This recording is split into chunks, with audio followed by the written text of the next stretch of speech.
इस पर 7वें प्रतिभा सम्मान समारोह की अध्यक्षता कर रहे बीदासर नगर पालिका के प्रथम नागरिक हमारे सम्मानित चेयरमैन साहब, आज के कार्यक्रम की मुख्य अतिथि प्रिंसिपल दादाराम जी प्रजापति और सम्मानित मंच और इस कार्यक्रम को ऑर्गेनाइज कर रही प्रजापति युवा चेतना मंच बीदासर को मेरी तरफ से मैं धन्यवाद देना चाहता हूं और साधुवाद ज्ञापन करना चाहता हूं कि आप लोगों ने इस कोरोना काल के बाद में ये कार्यक्रम पिछले 2 साल से बंद पड़े थे, कार्यक्रम बंद पड़ा था, इस कार्यक्रम को आपने पुनः संचालित किया, इसलिए आपको पुनः साधुवाद देता हूं। और विशेषकर आज इस कार्यक्रम के माध्यम से जो भी प्रतिभाएं सम्मानित हो रही है उनको मेरी तरफ से शुभकामनाएं प्रेषित कर रहा हूं और इन प्रतिभाओं से मैं कहना चाह रहा हूं कि आज इस कार्यक्रम के माध्यम से आपके ऊपर बहुत बड़ी जिम्मेदारी आज समाज सौंप रहा है। ये तमगा नहीं है, एक छोटा सा प्रशस्ति पत्र नहीं है, ये आपको बहुत बड़ी जिम्मेदारी दी जा रही है। एक बहुत बड़ी उम्मीद की नजर से आपको समाज देख रहा है कि आप विभिन्न क्षेत्र में जाओगे, कोई खेल के क्षेत्र में जाएगा, कोई प्रशासनिक क्षेत्र में जाएगा, कोई राजनीतिक क्षेत्र में जाएगा, कोई किसी अन्य क्षेत्र में जाएगा, वो अपने अपने क्षेत्र में जाकर इस बीदासर नगर पालिका, इस बीदासर तहसील और देश और समाज का नाम गौरवान्वित करेंगे। और विशेषकर आज मैं बेटियों को धन्यवाद देना चाहता हूं कि आज जैसे प्रिंसिपल साहब बता रहे थे, बेटे आज कम सम्मान हो रहे, हमारी बेटियां ज्यादा सम्मानित हो रही, इनके लिए जोरदार तालियां एक बार। बहुत से बच्चों में जाने का मौका मिलता है, बेटों के लिए तो बहुत बार बोलते हैं, इन बेटियों के लिए मैं बोलना चाहूंगा, सभी अभिभावकों से मेरा निवेदन है, इन बेटियों को आप खुला फ्रीडम दे, इनको बाहर निकलने की आजादी दे। जब बेटे और बेटियां 10वीं 12वीं पास कर लेते हैं तो बेटों को तो पढ़ाते रहते हैं और बेटियों की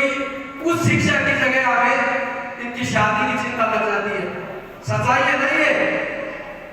हमारे घर में जब भी बेटी 10वीं 12वीं पास कर लेती तो हमें इनकी उस शिक्षा से ज्यादा शादी की चिंता हो जाती है। मैं उन सभी अभिभावकों को मैं कहना चाहता हूँ, अगर आपकी बेटी पढ़ेगी लिखेगी, किसी काबिल बनेगी किसी भी क्षेत्र में, तो इनके रिश्ते की और इनकी शादी की आपको चिंता करने की जरूरत नहीं है। रिश्ते हजारों आएंगे और बेटियां आपका नाम भी कई जगह कहते हैं कि फले समाज की बेटी IAS बन गई, इतनी RS बन गई। भैया वो लोग अपनी बेटियों को दिल्ली भेजते हैं, सीकर देख लो, कोटा देख लो, जहाँ डॉक्टर इंजीनियर बनने के लिए दिल्ली आपके कोटा और सीकर भेज देते हैं और बेटियों को IAS बनाने के लिए दिल्ली मुखर्जी नगर, राजेंद्र नगर भेज देते हैं। लेकिन हम घर से बेटियों को बाहर इसलिए नहीं निकालते, नहीं वहां का तो दिल्ली तो महानगर है, हमारी बेटी वहां जाएगी तो बेटी में गलत संस्कार आ जाएंगे। पहले से ही हम अपनी प्रतिभा को कुचलने का हम लोग काम करने लग जाते हैं, हमारी बेटियों को गलत इंडिकेशन करने लग जाते हैं कि बेटियां वहां जाएगी तो हमारी बेटियां रास्ते से भटक जाएगी। ये सोच जो हमें इन बेटियों के प्रति हमें बदलनी होगी और बेटियां इन बेटों से आगे आज हर क्षेत्र में जा रही है। राजस्थान की किसी भी वैकेंसी की आप लिस्ट उठा के देख लो, ज्यादातर बेटियों का उसमें चयन हो रहा है। तो इसलिए सभी अभिभावकों से मेरा निवेदन है कि इन बेटियों को फ्रीडम दे, अच्छी शिक्षा दे और बेटी पढ़ेगी तो 2 घरों के नाम रोशन करेगी। एक तो जहां जन्म लिया और जहां जीवन अपना व्यतीत करेगी, उस घर का नाम भी बेटी नाम रोशन करेगी। इसलिए बेटियों को ज्यादा से ज्यादा पढ़ाए, इनको फ्रीडम दे,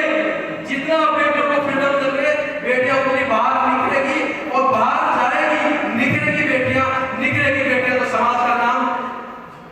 गौरवान्वित करेगी, राम और समाज का नाम रोशन करेगी। और वो बेटियों से भी मैं कहना चाह रहा हूँ, जगह जगह ये एक कहावतें चलती है कि कुम्हारों की बेटियां कुछ नहीं करती। ये जो स्लोगन कई सालों से चलते आ रहा है, उस स्लोगन को आपको तोड़ना है और नया इतिहास आपको कायम करना बेटियों को, मैं ये कह रहा हूँ। और आज इस कार्यक्रम के माध्यम से मैं आपको एक संदेश देना चाह रहा हूँ, बेटे और बेटी जो भी प्रतिभाएं हैं, किसी भी बेटी और बेटे को किसी भी आर्थिक संसाधनों की वजह से आपको आपकी पढ़ाई बाधित नहीं होने देंगे। आप यहाँ मारोटिया पीएल साहब तमाम जो लोग यहाँ की कार्यकारिणी को हमारे तक